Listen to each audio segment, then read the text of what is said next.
The phone wouldn't stop ringing. Emma Rodriguez stared at the sleek black device, vibrating violently across the marble conference table, its insistent buzz echoing through the empty boardroom, like a warning she couldn't yet understand. Her boss, Richard Ashford, tech billionaire and CEO of Ashford Industries, had left it behind 20 minutes ago when he'd rushed out for what he called the most important meeting of my career. She'd watched him stride toward the elevator, confidence radiating from every step, completely unaware that his lifeline to the world remained behind. Now that lifeline was screaming for attention. Emma had worked as Richard's executive assistant for 3 years, navigating the chaos of his empire with quiet efficiency. She knew his coffee order, his schedule down to the minute, and the exact tone of voice that meant a deal was going south. But she'd never answered his personal phone. That was a boundary she'd never dared cross, until the word unknown flashed across the screen for the 7th time in 2 minutes, and something in her gut twisted with dread. Her hand trembled as she swiped to answer. "Richard Ashford's phone," she said, her voice steadier than she felt. Silence stretched across the line, thick and suffocating. Then a voice, low, measured, and dripping with calculated menace. "You're not Ashford." "No, I'm his assistant. Mr. Ashford left his phone in—" "Listen very carefully." The voice cut through her explanation like a blade. "Your boss is walking into a trap. The meeting at the Riverside Holdings building? It's not what he thinks. Tell him to get out, now!" Emma's heart hammered against her ribs. "Who is this? What are you talking about?" "There's no time to explain. Riverside Holdings doesn't exist. It's a shell company. The meeting is a setup. If he signs those documents, he'll be implicated in a money laundering scheme that will destroy everything he's built. They've spent months laying the groundwork, and he's about to sign his confession." The voice paused, heavy with urgency. "You have maybe 10 minutes before it's too late." The line went dead. Emma stood frozen, the phone hot against her palm, her mind racing through possibilities. This could be a prank, a competitor trying to sabotage a legitimate deal, a crazy person. But the specificity of the information, the raw urgency in that voice, it felt real in a way that made her skin prickle with fear. Richard was 53 floors down in a building 2 blocks away. She could call building security, but what would she even say? She could wait for him to return, but the voice had said 10 minutes. She could do nothing, play it safe, protect her job and her sanity by pretending this phone call never happened. Or she could trust the instinct that had kept her awake through her mother's cancer treatments, that had pushed her to work 2 jobs while getting her degree, that had whispered that sometimes the right thing is the hard thing. Emma grabbed her purse and ran. The New York afternoon assaulted her senses as she burst onto the sidewalk. Car horns, construction noise, the crush of humanity that never stopped moving. She dodged through pedestrians, her sensible heels clicking frantically against concrete, her breath coming in sharp gasps. The Riverside Holdings building loomed ahead, all steel and tinted glass, beautiful and impenetrable. She hit the lobby at full speed, barely registering the marble floors and modern art installations. A security guard stepped forward, hand raised. "I need to get to the 42nd floor," Emma gasped. "It's an emergency. Do you have an appointment?" His voice was bored, routine. "My boss is in danger. Please, I just need—" No appointment, no access. Company policy. Emma's mind spun. She could argue, waste precious seconds, watch the clock run down while Richard unknowingly signed away his future. Or she could take a risk that might get her arrested. She pulled out her phone and dialed 911. "Yes, I need to report a crime in progress," she said, loud enough for the security guard to hear clearly. "Riverside Holdings building, 42nd floor. There's a fraud scheme happening right now, and someone's about to be—" The guard's eyes widened. "Ma'am, you can't just—" "I'll take full responsibility," Emma said to him, still holding the phone to her ear. "But if you don't let me up there right now, whatever happens to Richard Ashford will be on both our heads. His lawyers are very good." For 3 endless seconds, the guard stared at her.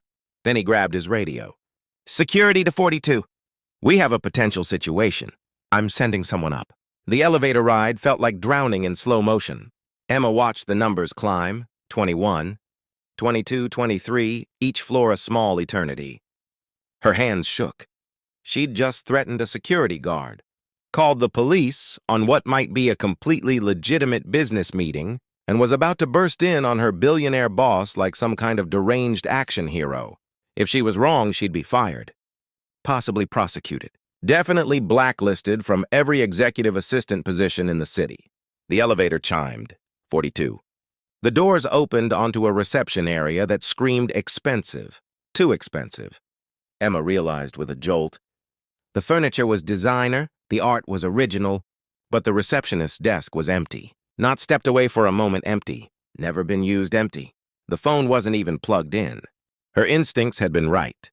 Emma followed the sound of voices down a hallway lined with empty offices. Through a half-open door, she saw Richard sitting at a conference table, 3 men in immaculate suits surrounding him like well-dressed predators. Papers were spread before him. He held a pen. Emma? Richard's face registered shock, then confusion, then the beginning of anger. What are you? Don't sign anything. Emma's voice came out stronger than she felt. This is a setup. Riverside Holdings doesn't exist. These men are trying to implicate you in a money laundering scheme. The room erupted. The men surged to their feet, faces transforming from professional courtesy to something darker. Richard's hand froze above the signature line. That's absurd, one of the men said smoothly. Mr. Ashford, your assistant is clearly confused. Perhaps she needs... I received a call warning me, Emma interrupted, meeting Richard's eyes. Someone who knew about this meeting, who knew what these documents really are. Look at this place, Richard. Really look. Have you seen a single employee besides these 3? Is there any actual business being conducted in this building? Richard's gaze swept the room, and Emma watched understanding dawn across his features. The too perfect setup. The pressure to sign quickly, the isolation of the location. His jaw tightened. I'd like my lawyer to review these documents, he said quietly, standing. I'll be in touch. The transformation was instant. The masks dropped. The smooth-talking businessman to Richard's right moved toward the door, blocking their exit. The pleasant smiles vanished. You're not leaving until...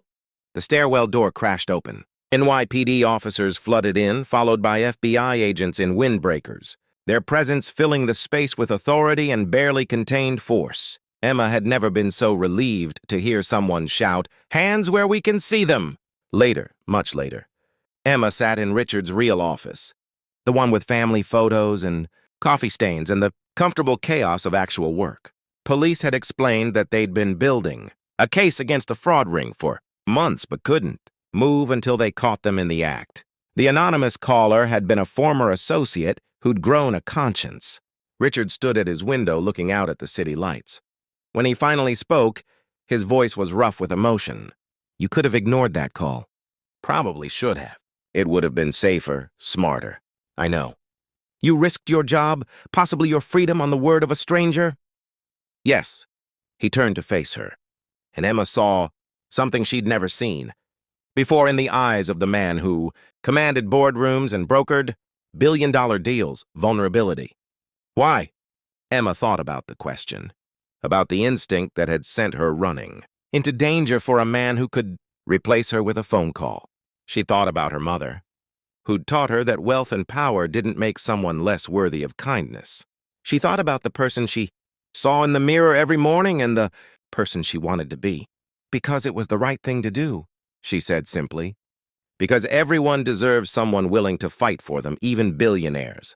Especially when they're walking into something they can't see coming. Richard was quiet for a long moment. Then he smiled, not the polished boardroom smile she knew, but something genuine and warm. I'm giving you a raise, he said. A substantial one. And a promotion. And probably a very generous bonus. Emma laughed, feeling the tension of the day finally release its grip. You don't have to. I'm not doing it because I have to. I'm doing it because in 3 years I thought I knew what kind of person you were. Efficient, professional, reliable. Today you showed me you're something more rare than any of that. He paused. You're someone who cares, who acts, who runs toward danger instead of away from it when someone needs help.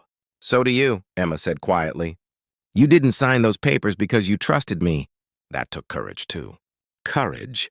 I could only afford because someone cared enough to answer my forgotten phone. 3 months later, Emma Rodriguez sat in her new office, not quite as large as Richard's, but hers, watching the morning sun paint gold across the city skyline.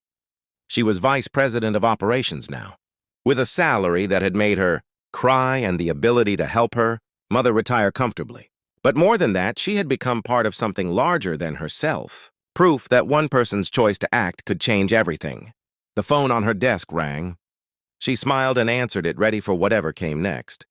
Knowing that the small acts of courage, the calls we answer, the risks we take, the moments we choose kindness over caution, these are the things that save us all.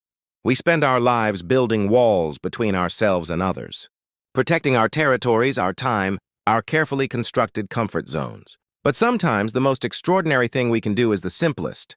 Show up. Answer the phone. Run toward the danger when someone needs us. Because in the end, we're not saved by money or power or perfect planning.